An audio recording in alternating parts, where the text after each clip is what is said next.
함께 나눌 말씀은 에스겔 36장입니다. 37절, 38절 우리 두 구절을 함께 보도록 하겠습니다.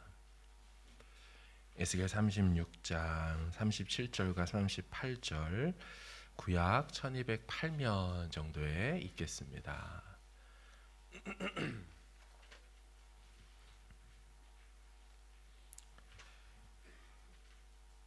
우리 찾으셨으면 두 구절을 같이 한번 읽어보도록 하겠습니다. 시작. 주 여호와께서 이같이 말씀하셨느니라. 그래도 이스라엘 족속이 이같이 자기들에게 이루어 주기를 내게 구하여야 할지라. 내가 그들의 수요를 양떼같이 많아지게 하되 제사 드릴 양떼 곧 예루살렘이 정한 절기에 양무리 같이 황폐한 성읍을 사람의 때로 채우리라. 그리한즉 그들이 나를 여호와인 줄 알리라 하셨느니라. 아멘. 할렐루야. 아멘. 우리 주님께 영광 또 찬송을 올려드립니다. 아멘.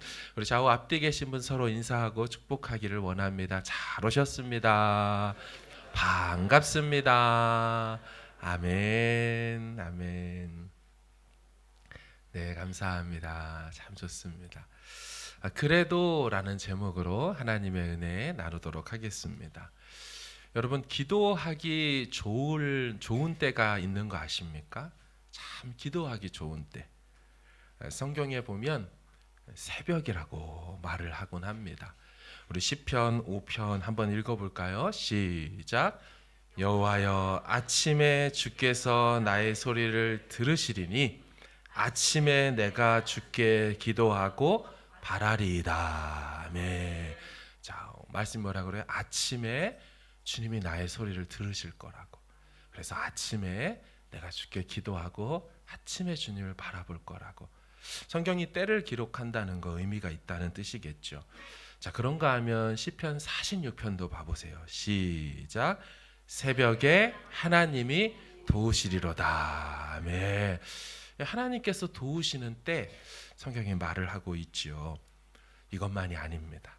시편 88편도 보세요. 시작. 여호와여, 오직 주께 내가 부르짖었사오니 아침에 나의 기도가 주의 앞에 달하리이다. 아멘. 시인은 하나님께 기도 응답이 되는 때도 바로 아침이다라고 말을 하지요. 우리 현대인 성경인 시편 119편도 읽겠습니다. 시작.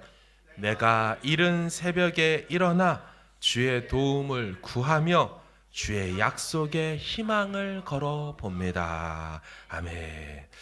여러분, 시간이라고 다 같은 시간이 아닙니다.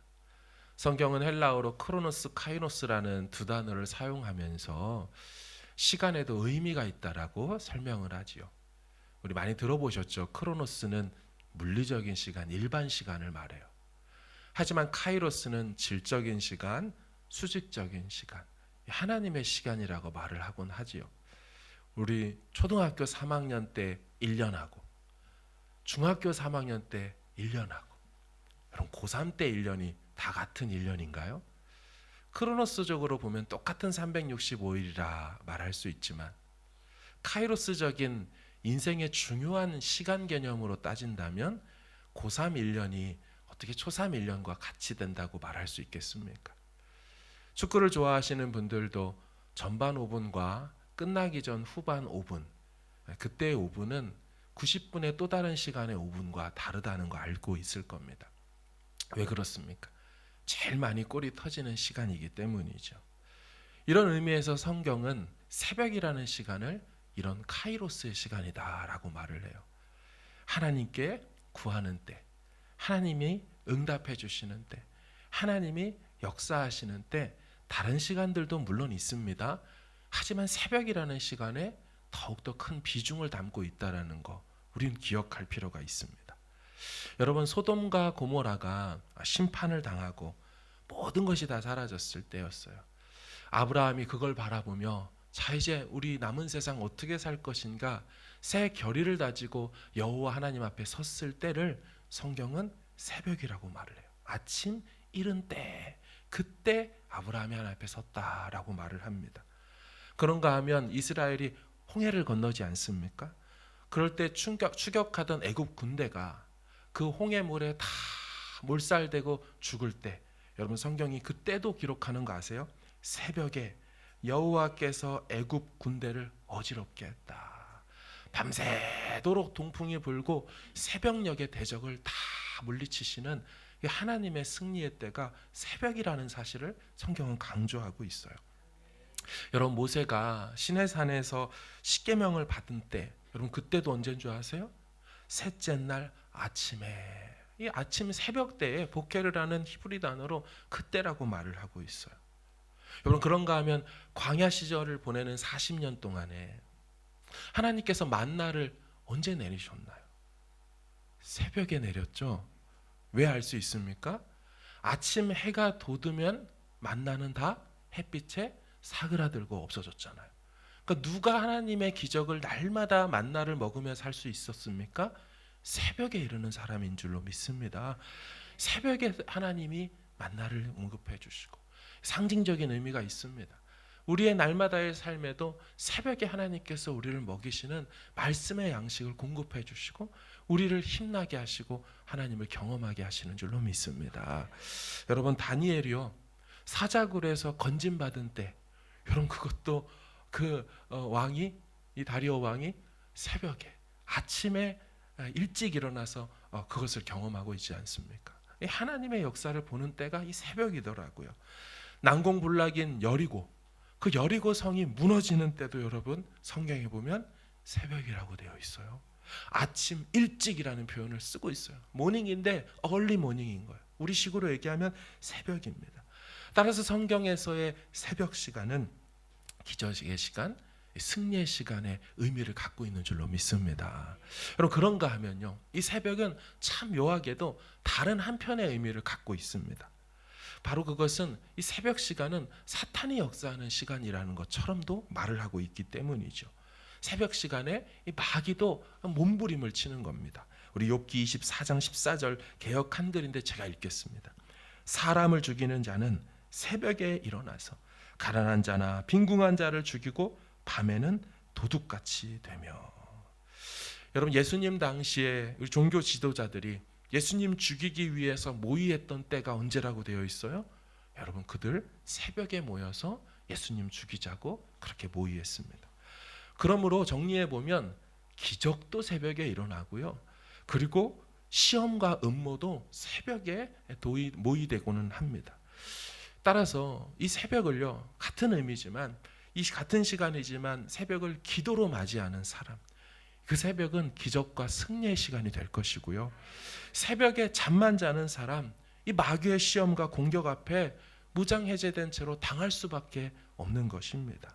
여러분 사망 권세를 이기신 주님의 부활 언제 일어났습니까? 새벽에 일어난 줄로 믿습니다. 새벽에 주님께서 부활하셨어요. 새벽 기도하면 여러분 좋은 이유가 있습니다. 그거 아십니까? 일반적으로 따지면 새벽 기도하는 사람은 불면증이라는 게 없습니다. 낮이 꽉 차는 삶을 살죠. 남들보다 일찍 일어나니까. 그러니까 하루가 깁니다. 어두컴컴해지고 되면 저절로 잠이 옵니다. 뭐 불면증에 걸릴 이유가 어디 있습니까? 빨리빨리 자야 되고 자면은 팍 골아 떨어지고 숙면을 취하는 거죠. 여러분 새벽 기도하는 사람이 밤늦게 TV 보는 사람이 있을까요? 밤늦게 인터넷 할 수 있을까요? 일찍 자야지 새벽 기도할 수 있기 때문에 밤 시간을 다른 시간으로 탕진하거나 날려버리지 않습니다. 그래서 밤에 이 자지 않는 사람들의 특징을 잘 보면요, 왜 밤에 잠을 못 잘까 보면 낮에 성실하게 살지 못했던 사람들이 그 시간을 보상하고 싶어서 밤 시간을 막 보상하려고 쓰는 것입니다. 그러니까 다시 말하면 낮에 불성실하니까 밤에 안 자도록 하게 만들어서 결국 생활이 악순환되는 거죠. 늘 일어나면 피곤하고 밤에는 잠을 자지 못하고. 낮에 성실히 일하는 사람들은 밤에 잠을 잘 수밖에 없어요. 낮에 열심히 뛴 사람들은 야근 이런 거 잘 못합니다. 일단 피곤하죠. 열심히 살았기 때문에. 밤에 왜 잠을 자지 않을까 이 생각을 해보면 때로 욕심이 있습니다. 사람은 하루에 감당할 만한 그 양들이 정해져 있거든요. 근데 그것을 욕심을 딱 부려서 내가 3일치를 오늘 밤에 끝낼 거야. 이렇게 될 때 이 밤 시간을 날을 셀 수밖에 없는 거죠. 그것이 욕심을 부르고 또 결국 이제 삶을 이제 리듬을 망가뜨리게 되는 거죠. 새벽 기도로 훈련된 사람의 특징은요. 불성실함도 욕심도 혹시 있을지라도 접어버립니다. 그냥 밤에 딱 내려놓고 내일 아침 일찍 일어나서 감당해야겠다 하고 딱 내려놓고 잠을 잘 수 있어요. 자신의 한계를 인정할 줄도 알고 그래서 주어진 낮 시간에 최선을 다할 수밖에 없는 거죠.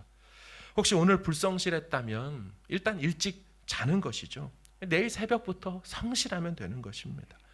야근을 하고 밤에 늦게까지 뭔가를 하는 사람들 물론 때에 따라 필요한 때도 있긴 하겠지만 그게 삶에 계속 반복되시는 분들은 악순환인 것입니다. 이 악순환의 고리를 끊는 거 여러분 그게 새벽에 나와 기도하는 삶으로 끊을 수 있는 줄로 믿습니다. 여러분 그리고 새벽 기도 훈련은요 참 중요한 게 이 사전 결정의 원리를 배우게 합니다. 무슨 말이냐면 사전 결정 일이 일어나기 전에 일하기 전에 결정부터 해놓는다 이런 뜻이거든요. 여러분 뚝 같은 거 만들 때 언제 만듭니까? 뚝을 만들 때. 이 뚝을 만드는 건 홍수를 막는 거잖아요. 근데 이 뚝을 언제 만들어요? 홍수 났을 때 뚝 만드는 사람이 있겠습니까? 그럴 수가 없죠. 홍수가 나서 물이 막 밀려올 때 그때 흙을 쌓고 막 뚝을 쌓는다면 공사가 안 됩니다. 할 수가 없죠. 뚝을 쌓는 일, 대비하는 일, 그건 햇빛이 쨍쨍하게 내려질 때, 비가 올 기미가 없을 때, 막 태양빛이 따갑게 느껴지는 그런 평온하고 일반적인 날에 뚝을 쌓는 것이 맞는 행동이죠. 따라서 이 현장에서 결정하는 게 아니라는 거예요. 미리 결정하는 거죠. 사건이 터졌을 때 그런 다음에 뭔가를 하겠다 늘 끌려다니고 수습하느라고 정신이 없습니다. 여러분 새벽 기도 하시는 분들은요. 새벽 기도 갈지 말지를 아침에 딱 갑자기 눈이 떠졌을 때 그때 결정합니까? 그렇게 결정하지 않죠. 적어도 그 전날에 결정하고 잠에 들죠. 그렇죠? 내일 새벽 기도 가리라. 이거 전날에 결정해 놓고 새벽에 일어납니다. 새벽에 나와서 그리고 나서는 오늘 하루를 어떻게 살지를 몸이 움직이기 전에 하나님 앞에서 결정해 놓고 선언해 놓고 그러고 나서 이제 하루 삶을 사는 거죠. 그러니까 하루가 시작된 다음에 나 오늘 뭐 해야 되지? 결정하는 게 아니고 새벽에 나와 하나님 앞에 결정해 놓고 자 이제 믿음대로 말씀대로 살 거야. 기도한 대로 살 거야. 이게 맞는 순서지요. 여러분 사람은요. 유혹에 약한 존재입니다. 유혹의 순간이 왔을 때 그때 이거를 유혹을 따를까 말까 결정하려고 하는 사람 여러분 그때는 이미 판단 미스가 되어지고 실수가 생길 수밖에 없습니다. 결심과 결정은 사전에 하는 거죠.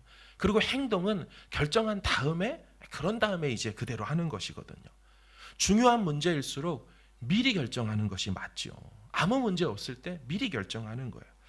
제가 청년들한테 계속 종종 기회가 있을 때마다 하는 말들이 있습니다. 불신자와 결혼하지 말고 불신자와 만나지 말아라. 제가 그냥 조언하는 게 아니고 성경이 말하고 있죠. 사도 바울이 불신자와 예수 믿지 않는 자와 멍에를 함께 매지 말라 이런 말을 해요. 문맥을 보면 결혼 문맥이거든요. 멍에라는 비유를 썼지만 불신자하고는 결혼하는 게 아니다라고 말을 해요. 때로 가끔씩 청년들이 제가 저 사람이랑 결혼해가지고 전도할게요. 결혼을 선교와 전도의 수단으로 생각하곤 하는데 성경은 전혀 지지하지 않습니다. 그런데 이런 말을 제가 미리 하는 이유는요. 아무런 감정의 동요가 없을 때 말을 해야지 받아들여지고 이 생각이 되더라고요. 아직 결혼 문제에 있어서 크게 신경 쓰지 않을 나이, 어린 시절부터 미리 얘기하는 거예요. 너 불신자랑 결혼하면 안 돼. 믿지 않는 사람이랑 만나면 안 돼. 그 사람들을 멀리하라는 게 아니라 믿지 않는 사람하고는. 나중에 차후 교제한 다음에 그 다음에 그 얘기해봤자 소용이 없더라는 거예요. 만약에 아직 아무 결정도 내리지 않은 상태에서 갑자기 그런 사람을 만나서 막 마음이 뜨거워져 버렸다고 생각해 보세요. 이미 끝난 거예요. 눈에 콩깍지가 씌워졌기 때문에 아무리 얘기를 하고 야 너 이렇게 해서 하면 이렇게 되는 거야 아무리 얘기를 해도 사랑하는데 어떻게 해요 막 이런 소리만 하지 돌이킬 수가 없는 그런 문제가 되는 것입니다. 어리석은 사람은요 항상 그 유혹의 한복판에서 결정을 내리려고 그래요. 유혹이 오기 전에 사전에 일이 시작되기 전에 하나님 앞에 나와서 기도로 결정을 끝내놔야 그런 문제가 생길 때 고민하지 않고 늘 믿음의 결정을 할 수 있는 것이지 헷갈리는 상태에서 갑자기 믿음으로 반응할까? 비신앙적으로 반응할까? 이렇게 하면은 여러분 어떻게 돼요? 당할 수밖에 없는 겁니다. 흔들릴 수밖에 없는 것이죠. 여러분 대가들은요 다들 이 세상에서도 나름 회장님이라는 분들 다 어떻게 합니까? 새해가 시작될 때 산에 올라가서 따로 자신들의 시간을 갖고 기업을 어떻게 경영하리라 이렇게 하지 않습니까? 세상 사람들 중에서도 조금 지혜가 있다는 사람도 그리 살아요. 여러분 예수님은 당연히 그렇게 먼저 사셨죠. 예수님의 하루를 좀 볼까요? 마가복음 1장을 한번 보십시오. 읽겠습니다. 마가복음 1장 안 됩니까? 예, 되네요. 같이 읽겠습니다. 시작. 새벽 아직도 밝기 전에 한적한 곳으로 가사 거기서 기도하시더니 아멘. 저 말씀을 잘 보셔야 돼요. 예수님께서 마가복음 1장 보면 엄청 사역에 바쁘십니다. 그 전날 밤 늦게까지 온 동네 사람들이 집 앞에 모여서 치유해달라고 고쳐달라고 그런 사역을 늦게까지 감당해요. 그런데 어떻게 하세요? 새벽 아직도 밝기 전에. 이전 성경에는 새벽 미명에 밝기 전에 예수님의 행동을 잘 보세요. 동사들이 다 중요합니다. 일어나십니다. 그렇죠? 이제 깨어나신 거예요. 그 다음에 뭐라고 돼 있어요? 나가. 예수님께서 머무시던 그 집에서 나가셨습니다. 장소를 이동하셔요. 그리고 한적한 곳으로 가서 거기서 기도하셨다. 여러분 예수님은 언제나 무릎 꿇고 언제나 눈을 감으면 하나님과 직통으로 교제할 수 있는 분이세요. 그럼에도 불구하고 주무시던 곳에서 일어나 그 자리를 떠납니다. 기도에 집중할 수 있는 곳을 찾아 따로 장소로 나아가세요. 특별한 곳이 없으니 한적한 곳 헤블라어로 에레모스라는 단어예요. 광야라고 하는 곳입니다. 아무도 사람들이 없는 곳. 하나님께 내가 집중할 수 있는 곳을 찾아 따로 가서 거기서 기도하는 시간을 가져요. 예수님은 그렇게 하루하루 공생의 시간들을 날마다 아침에 새벽에 영적 전쟁으로 기도로 끝내놓고 하루를 사셨던 것이지요. 사랑하는 여러분, 새벽을 깨울 수 있기를 주의 이름으로 축원합니다. 예수님이 새벽 기도하셨어요. 그렇다면 우리 어떻게 기도하면 좋을까요? 한번 따라서 해볼까요? 채워주시기를, 다시요, 채워주시기를 기대하며 기도하자. 아멘. 채워주시기를 기대하며 기도하는 거예요. 여러분 거대한 이 미국하고 캐나다하고 연결되어 있는 이 나이아가라 폭포 들어보셨죠? 혹시 우리 중에는 갔다 와보신 분도 있을지 모르겠습니다. 나이아가라 폭포. 이 나이아가라 폭포가 마른다는 것을 상상할 수 있겠습니까? 마른다는 건 감히 상상 못하죠. 거의 무한대로 물이 쏟아져 흘러내려옵니다. 질문입니다. 우리가 나이아가라 폭포에 가서 가져올 수 있는 물의 양이 얼마나 될까요? 그 폭포에 가서 가져올 수 있는 물의 양. 정답은 준비된 그릇만큼 가져올 수 있는 것입니다. 양동이를 10개를 가지고 가면 10개를 채워갖고 오지 100개를 채워갖고 오는 법이라는 것은 없죠. 100개를 가지고 가면 100개를 채우게 될 것이에요. 결국 제한적인 것은 나이아가라 폭포에 문제가 있는 게 아니죠. 우리가 준비하는 양동이의 개수에 따라 물을 담아올 수 있는 것이에요. 하나님은 무한대로 주실 수 있는 분이세요. 하나님은 넘치시는 분이세요. 문제는 우리가 그분 앞에 나아갈 때 준비한 믿음의 양동이의 개수가 얼마냐는 거예요. 하나님 그분을 향한 우리의 기대치, 하나님 그분을 향한 우리의 믿음의 그릇의 크기, 그 양동이의 개수인 거죠. 성경을 보세요. 얼마나 많은 약속의 말씀들로 하나님이 막 쏟아부어 놓으셨습니까? 그 어마어마한 약속의 복들, 그거 여러분 그 말씀을 붙들고 기도해 보십시오. 여러분, 하나님은 얼마든지 채워주실 수 있는 분인 줄로 믿습니다. 말씀의 그릇 그거 붙들고 그거 가지고 나가서 하나님 이렇게 말씀하셨죠 하고 엎드리고 나아가면 거기에 또 그 맞게 채워주시고, 하나님 이렇게도 말씀하셨죠, 또 그거 붙들고 나아가면 하나님 또 그거 채워주셔서 하나님 그렇게 기도한 대로 말씀 붙들고 나아간 대로 넘치게 채워질 수 있는 무한대의 하나님이 우리 하나님인 줄로 믿습니다. 여러분, 두 번째 어떻게 기도해야 될까요? 따라서 합시다. 되도록 많이 기도하자. 다시 한번 하겠습니다. 되도록 많이 기도하자. 아멘, 아멘. 여러분, 생각해 보세요.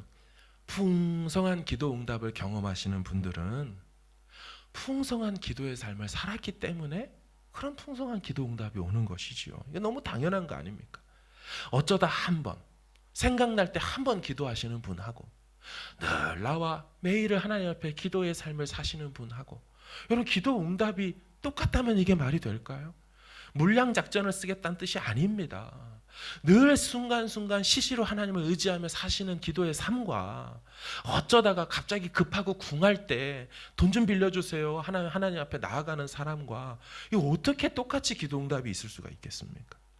어쩌다 한번 공부하고 연구하는 사람하고 늘 연구실에서 집무실에서 연구하고 공부하는 학생이나 그런 사람하고 연구의 결과가 똑같다? 세상에서도 이게 말이 안 되죠. 만약 이것이 똑같기를 원한다면 도둑놈 심보라고 말할 거예요. 하나님 앞에 물량 공세를 한다는 게 아니라 날마다 하나님 앞에 엎드리고 늘 구하며 사는 삶, 당연히 하나님께서 그 삶의 주의 뜻에 맞는다면 더 많은 응답들을 구하는 것보다 넘치도록 능하게 주시지 않겠습니까? 여러분, 하나님 앞에 그래서 우리는 풍성한 응답을 원한다면 먼저 풍성한 기도의 삶을 사셔야 할 줄로 믿습니다. 당연한 것이죠. 당연한 것이죠. 세 번째는요, 우리 어떻게 기도해야 할까요? 우리 출애굽기 33장 7절의 말씀을 좀 한번 읽어보도록 하겠습니다. 시작. 모세가 진 밖에 쳐서 진과 멀리 떠나게 하고 회막이라 이름하니 여호와를 앙모하는 자는 다 진 바깥 회막으로 나아가며. 아멘. 여러분, 저 말씀도 참 중요한 영적 원리를 담고 있습니다. 모세가 특별한 행동을 하죠.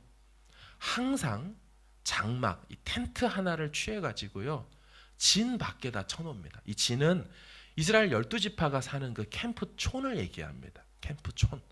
그들이 사는 캠프촌 밖에다가, 진 밖에다 하나의 장막 하나를 쳐놔요.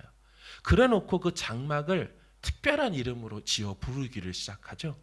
회막이라고 부릅니다. 회막은 모일회, 막은 텐트, 장막 막자입니다. 영어 성경 보면 회막을 뭐라고 되어 있냐면 The Tent of Meeting입니다. 그러니까 만남의 텐트입니다. 만남의 텐트. 근데 누구를 만나는 텐트일까요? 보시면 여호와를 앙모, 여호와를 만나기를 바라고 기다리는 사람은 다 진 바깥, 모세가 쳐놓은 이 회막이라는 곳에 나아가라는 거예요. 그러니까 하나님을 만나기 위해서 그들은 항상 진 밖으로 나아가서 회막에 모였습니다. 하나님이 만나주시는 장소가 따로 있었고요, 거기서 늘 모세와 사람들이 하나님을 누리고 경험했다. 이런 제도를 그의 그 이동하는 텐트, 그 진 속에 그렇게 준비해 놨죠. 이 원리를 여러분, 에이브러함 링컨이라는 사람이 이용하지 않습니까? 남북 전쟁할 때 한참 전쟁이 계속돼도 그는 텐트 하나를 쳐달라고 했죠. 기도하기 위해서. 전쟁의 승리가 하나님 여호와께 달려있다, 이 믿음을 가지고 그는 대통령이지만 하나님 앞에 기도로서 전쟁을 이기겠다, 그런 마음을 가졌던 사람이에요. 전쟁이 끝난 다음에도 백악관 집무실에 따로 기도하는 자리를 꼭 마련해 놓고 거기서 기도하며 나라의 살림을 이렇게 결정하곤 했습니다. 모세의 영적인 리더십, 침투해 오는 대적 하나하나에 그는 일일이 맞서 싸우지 않습니다. 회막을 만들고 거기서 하나님을 만나고 거기서 하나님이 주시는 승리를 미리 경험한 다음에, 그런 다음에 백성들과 장로들과 교통하고 교제했던 것이에요. 여러분, 그리고 이때 모세는요, 혼자 기도하지 않았어요. 잘 보세요. 여호와를 앙모하는 사람, 나와 같이 하나님 만나길 원하는 사람 다 진 밖에서 여러분들의 그 거주지에서 다 나오셔서 우리 회막으로 모여서 하나님 앞에 기도합시다. 모세는 자신의 진짜 동역자를 회막에서 만났습니다. 입만 살아있고 뭐 하겠다는 사람들이 아니라 정말 하나님을, 살아계신 하나님을 믿고, 그래서 우리 함께 기도로 동역할 수 있는 사람 따로 모아서 만나서 거기서 리더십을 세우고 거기서 하나님의 일에 같이 함께 힘을 썼다라는 것입니다. 사랑하는 여러분, 그래서 목장으로 우리가 모일 때 여러분 혼자 기도하지 마십시오. 목자분들, 부목자분들 목장에서요, 우리 함께 기도하러 나오시기를 바랍니다. 우리는 홀로 기도할 수도 있어요. 다니엘도 홀로, 그 바벨론에서 홀로 기도했어요. 하나님께서 홀로 기도하면 응답 안 한다, 그런 뜻이 아니에요. 그럼에도 불구하고 하나님은 언제든지 어디서든지 들어주시지만 성령의 기본적인 전제와 원리, 우리를 공동체로 모이게 하신 이유는 모여 기도하라 말씀하시는 겁니다. 회막을 따로 만들어서, 여러분 회막이 오늘날 신약에 뭡니까? 바로 이 교회인 줄로 믿습니다. 회자가 모일 회자잖아요. 교자는 가르칠 교자. 서당의 이 영향을 받아가지고 우리가 가르칠 교자를 썼지만 원래 구약에서의 이 회막은 하나님 앞에 기도의 공동체로 모였던 것이에요. 내 집은 만민이 기도하는 집이라 말씀하셨어요. 우리는 모여 기도하는 공동체가 되어야 할 줄로 믿습니다. 여러분, 리더십도요, 기도할 때 나오는 것입니다. 참 너무 중요하죠. 모세의 영적 리더십을 좀 더 볼까요? 우리 8절에서 10절을 한번 좀 읽겠습니다. 출애굽기 33장 시작. 모세가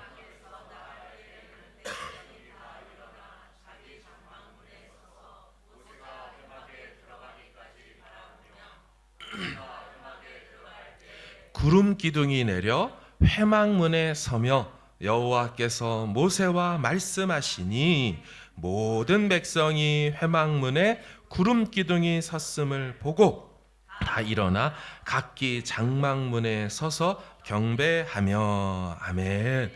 여러분, 영적 리더십이 어디서 오겠어요? 세상 리더십이 아니고 영적 리더십은 위로부터 임하는 리더십 아니겠습니까? 그 위로부터 임하는 리더십, 모세가 회막에 들어갈 때 여호와께서 구름 기둥으로 함께 해줘 버리니까 리더십이 모세가 생길 수밖에 없는 것이죠. 근데 모세가 언제 무슨 행동을 할 때 리더십과 구름 기둥이 임해요? 회막에 나아갈 때, 회막에 기도하러 나아갈 때. 여러분, 다른 게 없습니다. 모세는 그 수많은 사람들이 한마디씩만 하면 60만 마디가 쏟아져 나오는 거예요. 그거 어떻게 잠재웁니까? 그게 아니고 이것이라고 어떻게 말할 수 있겠습니까? 기도하여 하나님께 받은 말씀 가지고 이렇게 여호와께서 말씀하셨다, 그러면은 다 잠재워지는 거죠. 실제 역사도 기도 응답으로 나타나니 아무도 모세 앞에 저항할 수 없는 거죠. 그러니까 모세가 그 사명을 감당해낼 수 있어요. 하나님의 음성을 정확히 듣는 사람, 그 사람에게 리더십이 있는 것입니다. 여러분, 새벽 기도는요, 이 다음 세대를 책임지는 이 사명을 감당하게 만들어 줍니다. 기도하는 공동체에 그런 일들이 일어나죠. 우리 뒤에 있는 출애굽기 33장 11절 말씀도 한번 좀 읽어볼까요? 시작. 사람이 자기의 친구와 이야기함 같이 여호와께서는 모세와 대면하여 말씀하시며 모세는 진으로 돌아오나 그 수종자 눈의 아들 젊은 수종 여호수아는 회막을 떠나지 아니하니라. 아멘. 야, 너무 멋진 장면, 아름다운 장면 아닙니까? 잘 생각해 보세요. 모세가 회막에서 기도 충분히 했을 거 아니겠습니까? 하나님과 깊이 교제했을 거 아니에요? 그렇게 생각하고 딱 기도하다 진으로 돌아왔는데 그 젊은 수종자, 옛날 개역 한글에는 청년 여호수아는 이렇게 돼 있어요. 이 자신의 다음 세대 여호수아가 회막을 떠나지 않아요. 모세보다 더 오래 기도하고 있습니다. 여러분, 한 시대의 전성기가 언제 찾아옵니까? 1세대보다 2세대가 더 많이 기도할 때 오는 줄로 믿습니다. 장년들보다 청년과 청소년들이 더 많이 나와 기도할 때, 우리 광명교회 벌써 그런 일이 일어나는 줄로 믿습니다. 금요기도에 나와 보세요. 작년들보다 청년 청소년들이 이제 더 많아지고 있어요. 더 많아지고 있어요. 다음 세대 소망이 있는 것이죠. 하나님의 영광을 볼 때까지 기도하는 거죠. 젊은 수종자 이 여호수아가 모세가 만났던 그 하나님의 영광을 내게도 좀 보여주십시오 하며 그 영광의 끝자락이라도 붙들고자 하는 마음으로 그가 회막을 떠나지 않습니다. 내게 응답하실 때까지 하나님 앞에 머물러 있는 것이죠. 고작 10분 기도하고 집에 가버리는 사람이 어떻게 하나님의 중한 영광을 볼 수 있겠습니까? 하나님 앞에 진득하게 앉아서 엉덩이로 나와 기도하고 무릎으로 나와 기도하는 사람, 하나님 이런 저에게 좀 만나 주시고 사명 주시고 제 가슴을 뛰게 해 주십시오라고 하나님으로부터 오는 열정을 담지하려고 하는 사람, 그 사람에게 하나님 만나 주시는 것이죠. 여러분, 우리의 이 기도를 설명할 때 기차 레일과 같다라는 말을 합니다. 여러분, 왜 기차가 빨리 달릴 수 있을까요? 레일이 깔려 있으니까 빨리 달리는 거겠죠. KTX가 300km 시속 이상으로 달릴 수 있는 건 튼튼한 레일이 쫙 깔려 있는 거예요. 여러분, 우리 인생의 레일을 깔아주는 거, 저는 기도라고 믿습니다. 기도할 때 우리가 달려갈 길이 보이는 것입니다. 기도할 때. 또한 레일이 있으니 어디든지 무섭지 않게 달려갈 수 있는 것이에요. 여러분, 우리가 기도의 레일을 깔면 우리 인생은 그렇게 가는 것입니다. 기도한 사람은 기도한 대로 하나님이 길을 만들어 주시고, 기도했기 때문에 응답이 열리니까 또 길이 열려지니까 그 길 따라 기도 따라 가게 되는 것입니다. 그러니 앞이 보이지 않을 때 기도한다면 하나님이 레일을 깔아주시고 정말 하나님께서 열어주시는 순탄대로 평탄대로, 소위 성경적 표현으로 하나님이 인도하시는 형통의 삶을 기도할 때 살게 될 줄로 믿습니다. 내 힘이 아닌 거예요. 내가 하려고 하면 그 바닥을, 그 육중한 우리 인생의 무게를 어떻게 기관차를 옮기겠습니까? 하나님이 기도로 레일을 깔아주실 때 힘차게 달려갈 수 있는 줄로 믿습니다. 여러분, 6대 독자 저희 집안 가정에 제가 이제 막 신학교 들어가고 했을 때 저희 아버지께서 안 믿으시니까 어머니랑 결혼하려고 할 때 그때 반짝 신앙 있는 것처럼 이렇게 해서 결혼 딱 하고 첫 아이가 딱 생기니까 대번에 교회를 바쁘다고 안 나가시거든요. 그러니까 오랫동안 안 가셨죠.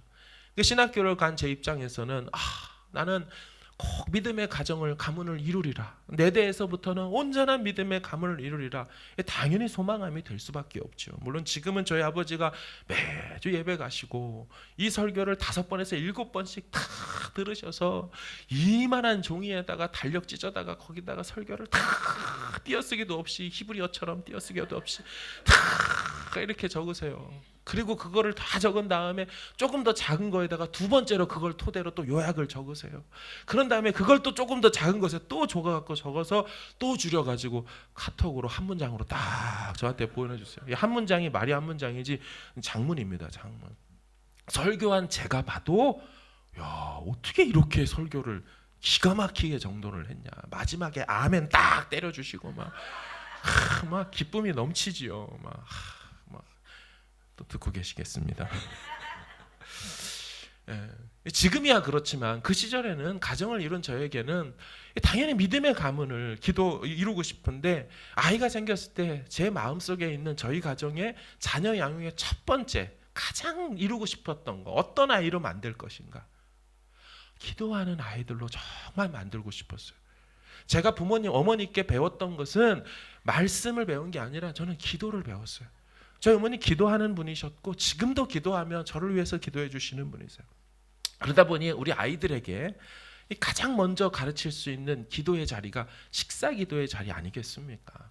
그 자리를 교훈 삼는 것이죠. 물론 잘 때 그때도 같이 기도해 주지만, 보통 교회를 다니는 아이들을 쫙 이렇게 제가 교회에서 보니까 식사 기도할 때 늘 노래로 기도를 하곤 하죠. 날마다 우리에게 이렇게 하죠. 이렇게 하는 애들도 있고 머리에다 막 이렇게 올리고 하는 놈도 있고 다양한 자세로 막 기도를 합니다. 그렇게 기도해도 충분했고 참 그것도 귀한 훈련이라고 생각했지만 제 마음속에는 진짜 기도를 가르치고 싶었습니다. 그래서 기도를 따라하게도 하고 이게 듣게도 해주고 그렇게 하다 보니까 얘네들이 기도란 거를 이제 실제로 합니다. 못할 것 같지만 해보라고 하면 생각이 있어요, 애들이. 그래서 기도라는 걸 합니다. 그때 했던 기도를 제가 적어놓은 글이 있어요. 이렇게 기도를 했더라고요. 아이가, 하나님, 우리 지금 저녁 먹습니다. 먹고 모두 강건하게 해주시고, 엄마 허리 아파서 병원에 입원했습니다. 빨리 낫게 해주시고, 정찬이 아토피 걸렸습니다. 빨리 낫게 해주시고, 조이도 잘 자게 해주시고 아빠 설교 준비 잘하고 영어 공부 잘하게 해주세요. 유학 가기 전이라서요. 우리 평안하게 자게 해주세요. 예수님의 이름으로 기도합니다. 아멘. 이 상황을 지도 다 보고 있는 거죠. 엄마가 병져 누웠구나. 애가 우리 막내가 잠을 안 자고 있구나. 집안에 그래서 문제가 생기면 의도적으로 아이들한테 기도 부탁을 했습니다. 야, 이런 기도 제목이 있다. 니들도 함께 기도해라. 기도를 해주는 것도 좋지만 기도의 동역자로 삼아야 될 거 아니겠습니까? 기도의 사람 만들어야 되니까 그런 걸 알려주는 거죠. 당시 5살짜리 저희 큰놈이 뭘 알겠어요. 기도의 의미 자체는 잘 몰랐을 것 같아요. 하지만 하나님께서 필요를 채우신다는 이 거룩한 믿음의 습관인 이 기도의 삶, 그거 하나만큼은 그의 몸에 어린 시절부터 자리 잡도록 제가 했던 것이죠. 여러분, 그렇게 교육하면요, 조금만 지가 아파도 막 울면서 달려옵니다. 기도해 달라고. 그렇죠? 늘 누가 아프거나 문제가 생길 때 기도를 가르쳐놨기 때문에 자기에게도 문제가 생기면 기도 좀 해주세요, 이렇게 애원을 해요. 지금 커서도 막 키가 아빠보다 훨씬 크고 뭐든지 제가 다 할 수 있을 것 같아도 진짜 문제가 생기면 기도해 달라고 해요. 그리고 제가 기도해 줄 때 중심으로 받고서 막 기도해요. 기도 받아요. 그리고 지가 순종해서 하는 걸 보게 됩니다. 어릴 적에 그렇게 해놓으니까요, 그 5살짜리가 그렇게 기도하니까 3살짜리 우리 정찬이도 그걸 또 보고 그냥 또 따라서 형 하는 거 무조건 따라하잖아요, 동생들이. 그러니까 기도라는 걸 쫓아요. 한 번은 제가 그 아이의 이제 질병을 놓고 기도하면서 예수 이름으로 명하노니 떠나가라 막 이러면서 막 이렇게 막 떠나가라 막 이렇게 기도를 했다는 거 아니겠습니까? 근데 얘네들이 이제 기도받고 난 다음에 둘이서 신나가지고 떠나가라 떠나가라 이 떠나가라 노래를 하기 시작한 거예요. 엄마한테서 떠나가라, 아빠한테도 떠나가라, 명하노니 떠나가라. 아빠 사탄 아니야, 아빠 목사야. 여러분, 기도의 가문, 믿음의 가문을 꿈꾸며 새벽과 금요 심야로 나와 기도하면 그런 가문으로 일어서게 될 줄로 믿습니다. 하나님이 만들어 주시고 하나님이 경험시켜 주시는 거죠. 여러분, 왜 신앙생활이 재미가 없을까요? 신앙생활에 재미없으시다고 말씀하시는 분들, 믿음이 시들시들하고 영적 생활이 시들시들하시는 분들을 잘 살펴보면 절대적인 이유가 기도가 없어요. 기도가 없으니 뭐가 없는 줄 아세요? 응답이 없어요. 응답이 없으니 살아계신 하나님을 경험을 못해요. 하나님을 만나야 재미가 있고 흥이 나는 건데 기도 없으니 응답이 없고 응답 없으니 신앙생활에 재미가 없는 거예요. 늘 삶의 문제는 끄덕끄덕하고 희꺼무 나아지는 건 없고, 잘 보면 기도 생활이 절대적으로 없어요. 여러분, 기도하고 응답 받을 때 내 하나님이 살아계셨고 내 하나님이 내 기도 듣고 계셨고, 그래서 실제 그 문제가 풀려지게 되면요, 막 2중 3중으로 기쁨이 넘치게 되는 줄로 믿습니다. 정말 신앙생활 그 맛에 한다고 해도 과언이 아니에요. 과언이 아니에요. 지난 주 중에 제가 청년 한 명을 만나서 점심에 같이 식사하며 신방을 하고 이제 상담을 좀 했습니다. 그 청년이 그렇게 말하는 거예요. 얘가 밥은 안 먹고 계속 그 얘기를 하는데 제 속으로, 야, 너는 언제 밥 먹을래? 이렇게 할 정도로 막 얘기하는 게 뭐냐, 자기는 기도하는 교회 와가지고 너무 행복하다는 거예요. 진짜입니다. 아니, 목사한테 자기는 기도하는 교회 와가지고 너무 좋다고, 자기가 정말 기도 없이는 살 수 없다는 걸 뼈저리게 느낀다고 하면서 막 자기 막 너무 좋다는 거예요. 우리 교회가 기도하는 교회라서 저는 너무 좋아요 막 이러는 거예요. 이 친구가 3년 전에 저희 교회 처음 왔을 때 일부 예배 엄마한테 끌려 나왔었습니다. 끌려 나왔어요. 그렇게 몇 주를 보였는데 제 마음에는 뭐 이렇게 나와도 좋지만 청년이니까 청년 예배 가기를 바라는 마음이 있지 않았겠습니까? 그죠? 그런데 어느 날 얘가 1시 반, 오후 1시 반 청년 예배에 딱 나타난 거예요. 그 주일 안 오고 일부를. 전 일부 안 왔을 때는 생각이, 아유, 그렇지 뭐 몇 주 나오다 안 나오지 뭐 연락해봐야겠다. 그랬는데 오후에 딱 청년 예배 때 왔길래, 야, 역시 청년 예배 온 걸 너무 반겨하면서 인사를 했어요. 어떻게 해서 청년 예배 나왔냐고. 일요일마다 자기가 테니스를 치는데 오늘은 비가 많이 오전에 와가지고 테니스를 칠 수가 없어가지고 어쩔 수 없이 못 가니까 오후에 온 거라고. 그 소리를 듣는데 제 순간 마음에 주님, 일요일 오전마다 비가 장대같이 쏟아지게 해달라고 기도를 해야 될까, 막 이런 생각이 들 정도로 이놈 하나 하나님 만나게 했으면 좋겠다 이런 마음이 있으니까.